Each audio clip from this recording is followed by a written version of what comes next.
It's approaching fast. We are just 8 days away. Yeah, even though turnout usually much higher come November, some of the battles between Democrats in March could have a major impact on whether North Carolina's governor can successfully veto the Republican-controlled General Assembly. Investigative reporter David Hodges helps explain why voters should be paying attention to the primary. In order for Republicans in North Carolina's General Assembly to override a veto from Governor Josh Stein, they need to have what's called a supermajority. In the North Carolina House of Representatives, that means getting to the magic number of 72. Right now, they only have 71. Last year, 4 different Democrats crossed party lines and helped Republicans in the House win out over Stein's vetoes. That includes 2 representatives from Mecklenburg County, Carla Cunningham and Nassif Majid.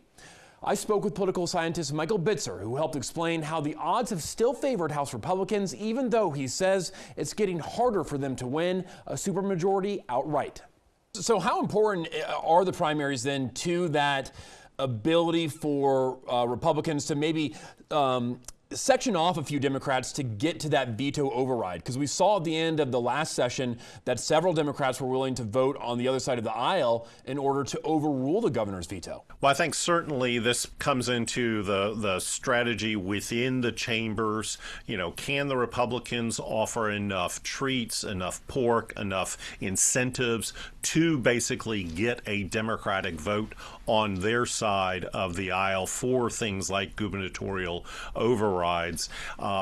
Part of the issue becomes that these districts are so intensely for one party over the other. There are so few swing districts now built into this map that really it is dependent upon just a few seats could make this determination. But you've also got to take into account the outside political environment. And this year, it looks like a very good Democratic year. And so Republicans are basically on defense to be able to blunt any kind of Democratic wave that may be coming their way. Would that make the primary even more important potentially for having some Democrats who could switch over to the other side of the aisle and help Republicans override a veto?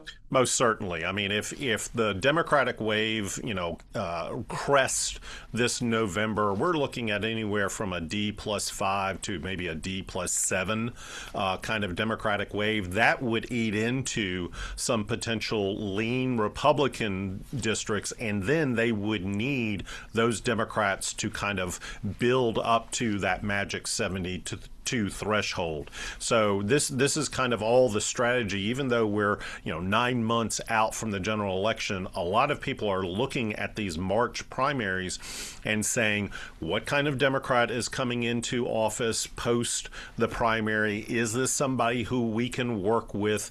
Will they be a compromiser or something that we can entice them to join us?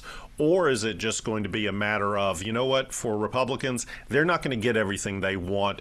They have to work with some Democrats to be able to achieve policy goals. WBTV sent out questionnaires to candidates, and we asked specifically whether constituents could count on the candidates to cross party lines if it's in the best interest of their district. We have the responses from those candidates who are running for the House, and they can be found on our website, WBTV.com. Reporting in the studio, David Hodges, WBTV, on your side. It's a valuable tool, David. Thank you. Now,